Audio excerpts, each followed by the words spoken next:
Good afternoon. Today I'm conduct Today I'm conducting an industry interview with Mr. Brad Thomas of the Denver Broncos of the NFL. Brad is currently serving as a premium seating executive and is willing to share some of his insight into the marketing and executive premium seating prospect for major professional sports. So thank you, Brad, first for participating and having some opportunity to share your insight into the sport industry. First, could you tell us a little bit about your current position? Yeah, absolutely. And I'll start by saying I appreciate you taking the time and working from home. I've got my home office and my kitchen and everything behind me. But as it stands, I am premium seating executive for the Denver Broncos, and that's a fancy way of saying that I sell and service the suites or the skyboxes or what have you for the Broncos and all the ancillary events. So if Kenny Chesney comes through, Garth Brooks, Metallica, that falls under my umbrella as well. And I've been here for almost 2 years now, so time's flown. So how did you get there? Yeah, so it starts back graduating Shriner in 2012, and then I played baseball at Shriner and very quickly learned that I'm not going to get paid to play sports, so I want to stay in it in some capacity. So I had an opportunity with the Houston Astros working what's called their Urban Youth Academy. Parlayed that into a role with the Minnesota Twins as inside sales. Was there for about 14 months and then was able to take the next step up with the Kansas City Royals and got there at the end of 2013 and was there for just over 5 years, including two pennants and one World Series championship, and then was fortunate enough to make the leap over to a different league in the NFL, and it's been a crazy time, but it's been a lot of fun. In your role, theoretically, you're part of a larger marketing team, and I'll get to that in just a minute. But could you tell us, I know that you have busy times of the year. I know that you have times that are not as busy. You have typical days, I think, and probably not so typical days. Could you kind of talk about that for a few minutes, please? Yeah, absolutely. So, people think when the games are on, that's when you're busy. And yeah, you have to be present, you have to be there. But in terms of my role, my responsibilities, I'm tasked with filling the spaces prior to the game. So my busy time actually is typically, it's coming up here, April through August. And then you're hitting the ground running. You're out meeting clients in standard years, maybe non-COVID years, but you're going to lunches, to dinners, to different events around town, meeting people, shaking hands, kissing babies. And from there, the non-busy time is after 3 or 4 of the games have passed. And then your job is to prepare for the individuals that you've brought into the game. So you want to make sure they enjoy their time. If they're looking to bring out clients or prospects, you help them deliver on what they were promised. And it's certainly a lot of fun, but the day-to-day, like I said, I alluded to, is it's getting out in the community as much as possible, making a little bit of a brand for yourself, obviously using the shield that is the Denver Broncos to open those doors, to get those meetings with individuals. But it's a sales role through and through. So it's a lot of calling, it's a lot of emailing, it's a lot of connecting and networking. So it's never dull, but it certainly is challenging, at least during the COVID window. But hopefully we're all crossing our fingers that this is over soon. What's a typical game day like for you? Yeah, so here with the Broncos, the NFL has really 2 main time slots for the games, and one is, I'll go Central Time. One's typically noon, and the other is about 3:05.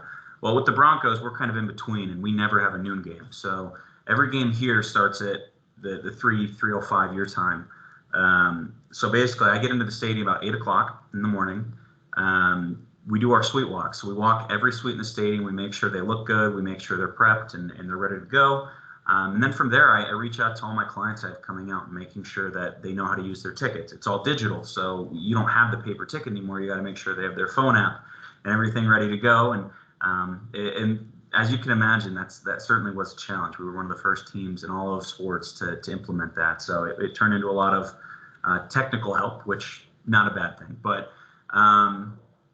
about 2 hours before the game, we put our suits and ties on and we go out. We have a little tailgate that we host, and we show a good time to the fans that we brought out. We bring them down onto the field. They watch the players around the field.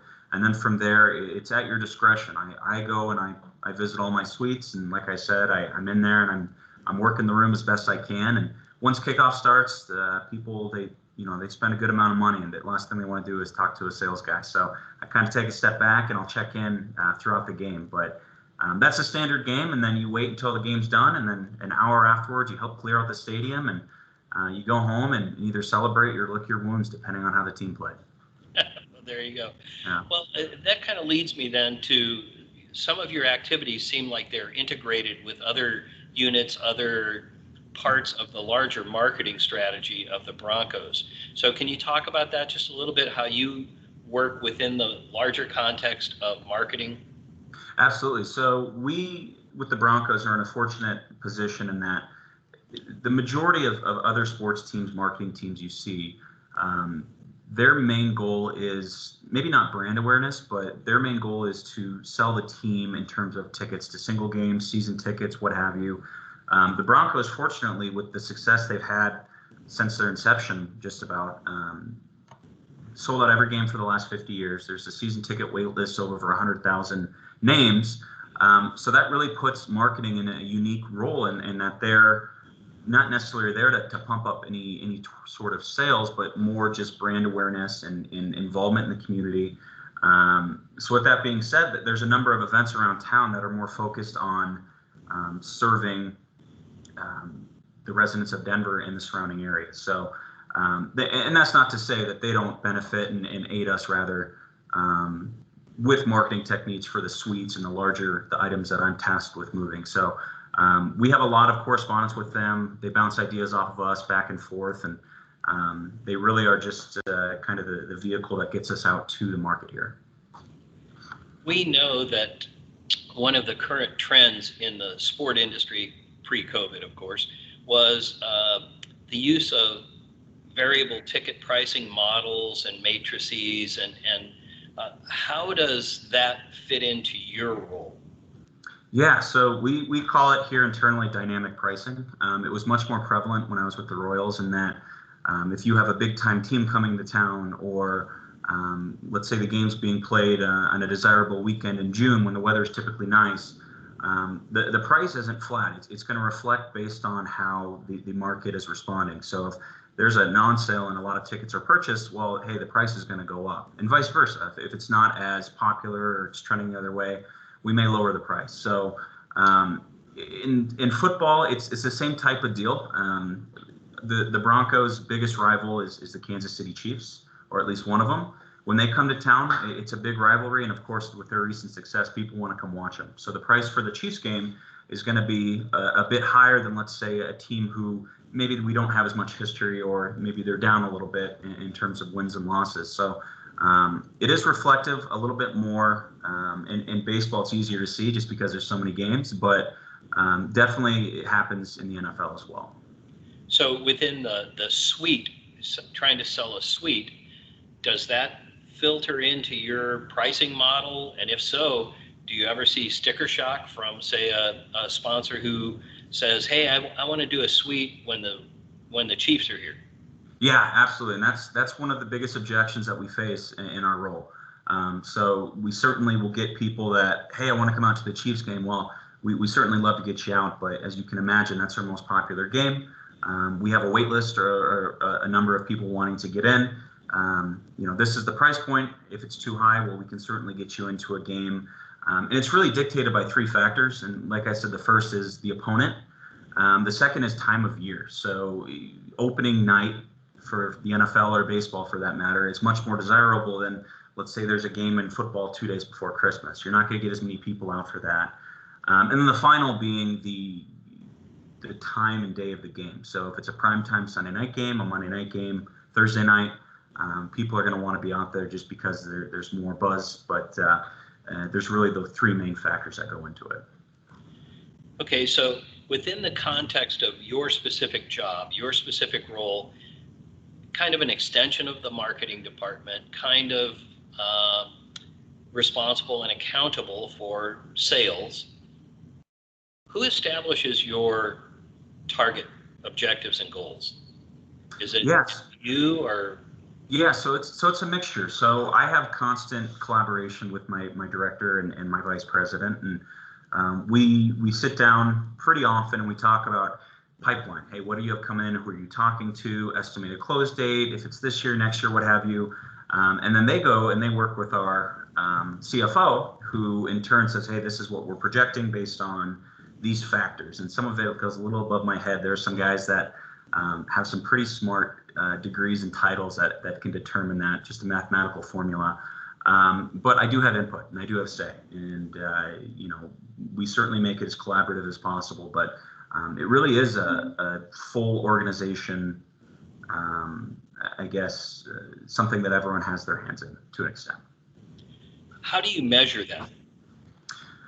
So, I mean, there's a few ways, and the biggest is just revenue. At the end of the day, that's the biggest thing that people look at. It's money in and what you're able to close. And at the same time, you can measure it toward a few things. Were there marketing initiatives that you put out there? Were there did you bring in different trainers? Did you bring in XYZ? How much did you pay to publish this? And so you want to measure it versus that. But yeah, it's revenue versus your peers more than anything else. Okay, I was just curious because sometimes those metrics kind of get overlooked, but not only are you held accountable for how much you sell, but also how much repeat business, for instance.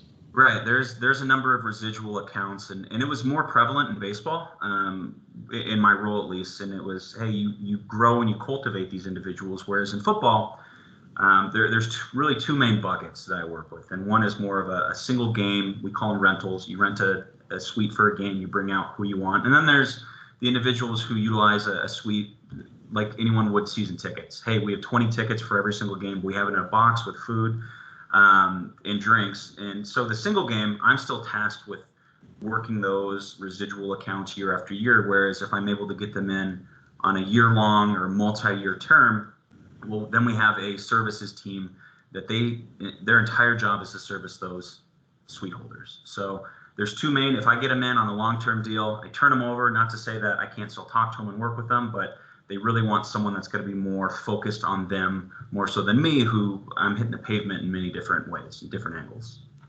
Okay, good. Thank you.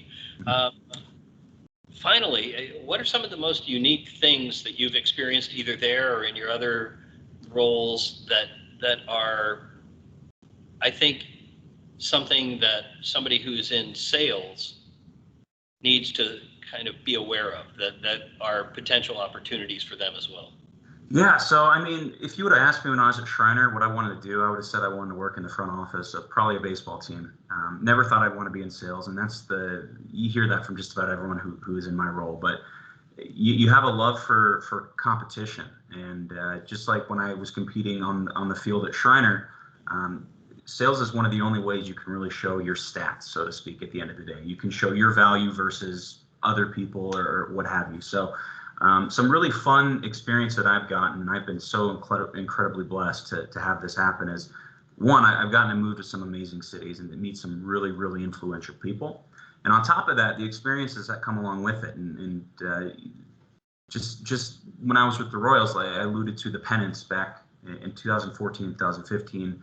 I was able to travel with the team to both San Francisco and New York, and I was able to be in a World Series parade, and we got rings because of it. And it's really something that was a dream come true. And even further, coming out to Denver, it's more of an elevated role than I had in the past. So there are client trips, and a couple of years ago, we went out to Napa Valley for a weekend, and we spent time there with a few of our high-end clients, and ended up going to a football game the last year at the Oakland Coliseum, and just things like that you don't typically get to experience unless you're affiliated.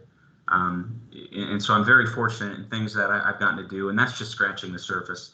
The day-to-day, you get to go to these Hall of Fame events for some iconic players that you grew up watching, and you get to see them in the same room, and you're maybe not their peer, but you represent the brand, so you can't be a fan, and you want to be there, and you want to. You're part of something bigger than yourself, and I think that's really why I enjoy working in the capacity that I do, because it's something special and something people really do care about. And at the end of the day, sports are black and white. There's not much black and white in this world. Either you're a winner or a loser. And I really enjoy that aspect of it too.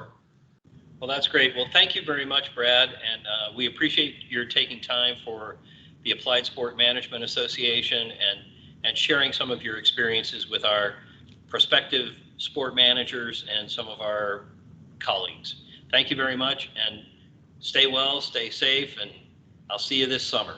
All right, we'll see you soon. Thanks, Dr. Shaw. I appreciate it. Thank you very much.